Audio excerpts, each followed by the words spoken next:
வணக்கம். வேண்டென்ற செய்திகளுடன் நான் நிரோஷன்.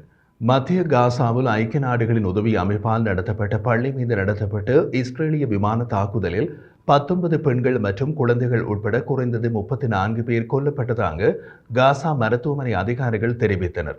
நுசராத் அகதிகள் முகாமில் இடம்பெயர்ந்த பாலஸ்தீனிய குடும்பங்களுக்கு புகலிடம் அளித்து வரும் அல் ஜவுனி ஆண்கள் பள்ளியை குறிவைத்து இந்த இஸ்ரேலிய விமான தாக்குதல் நடத்தப்பட்டது என்று அதிகாரிகள் தெரிவித்தனர்.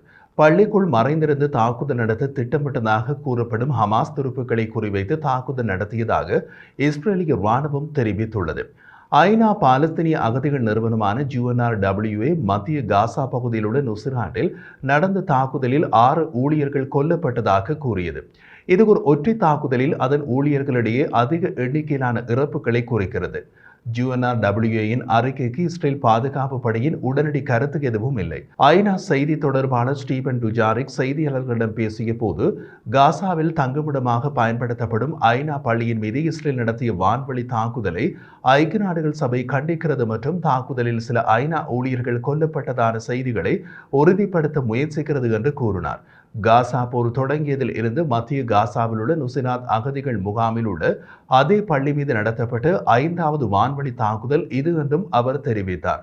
ஹமாஸ் செயற்பாட்டாளர்கள் நுசராட்டில் உள்ள ஐநா பள்ளிக்குள் ரகசியமாக அமைந்துள்ள கட்டளை அறையில் தாக்குதல் நடத்தியதாகவும் அது ஹமாஸ் செயற்பாட்டாளர்களின் ஒரு தங்குமிடமாகவும் பயன்படுத்தப்படுகிறது என்று இஸ்ரேலிய ராணுவம் தெரிவித்தது. அல் அக்ஸா தியாகிகள் மருத்துவமனை அதிகாரிகள் தாக்குதலில் 2 குழந்தைகள் மற்றும் ஒரு பெண் உட்பட குறைந்தது 14 பேர் இறந்தனர். காயமடைந்தவர்கள் அருகில் உள்ள அஃப்டா மற்றும் அல் அக்ஸா தியாகிகள் மருத்துவமனைகளுக்கு கொண்டு வரப்பட்டனர். தாக்குதலில் குறைந்தது 18 பேர் காயமடைந்தனர் என்று அவர்கள் தெரிவித்தனர். உயிரிழந்த குழந்தைகளில் ஒன்று காசாவில் சிவில் பாதுகாப்பு முகாமையை சேர்ந்த மொமின் செல்மியின் மகள் என அடையாளம் காணப்பட்டது. செல்வி தனது மகளை 10 மாதங்களாக பார்க்கவில்லை. ஏனெனில் அவர் வடக்கு காசாவில் தங்கியிருந்தார். அதே நேரத்தில் அவரது குடும்பத்தினர் இடம்பெயர்ந்து தெற்கே வந்திருந்தனர். பாலஸ்தீனிய அகதிகளுக்கான ஐநா நிவாரண மற்றும் பணி முகமை UNRWA-வால் நடத்தப்படும் அல் ஜவுனி ஆண்கள் ஆரம்ப பள்ளி இப்போது நடைபெறுவதில்லை. இடம்பெயர்ந்தவர்களின் தற்காலிக தங்குமிடமாக செயற்படுகிறது.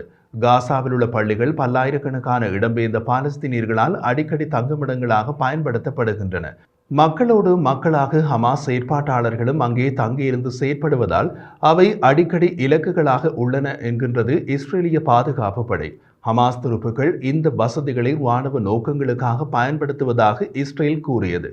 ஹமாஸ் தனது தாக்குதல்களை இப்படியான இடங்களில் வைத்து நடத்துவதால் பொதுமக்களின் உயிரிழப்புகளுக்கு ஹமாஸ் தான் காரணம் என்று இஸ்ரேலிய பாதுகாப்பு படை குற்றம் சாட்டுகிறது.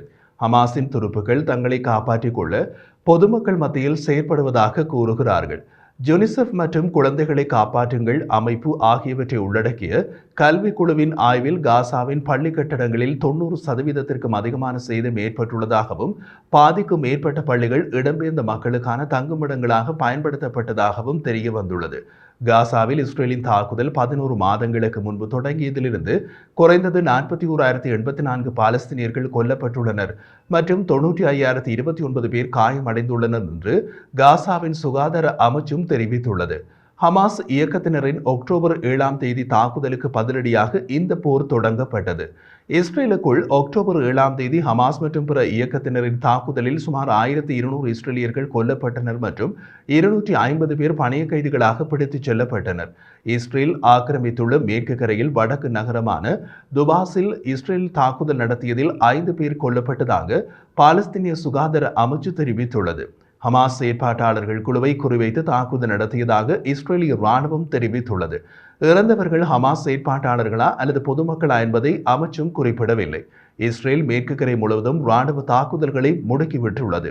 பாலஸ்தீனிய இயக்கங்களை அகற்றவும் தாக்குதல்களை தடுக்கவும் செயற்படுவதாக கூறியுள்ளது. பாலஸ்தீனியர்கள் இத்தகைய நடவடிக்கைகள் இஸ்ரேலின் வெளிப்படையான ராணுவ ஆட்சியை பிரதேசத்தில் உறுதிப்படுத்துவதை நோக்கமாக கொண்டதாக கூறுகின்றனர். மத்திய மேற்கு கரையில் உள்ள பேருந்து நிறுத்தத்தில் ஒரு ஓட்டுநர் எரிபொருள் ட்ரக்கை மோதியதில் இஸ்ரேலிய துருப்பு ஒருவர் காயமடைந்தார்.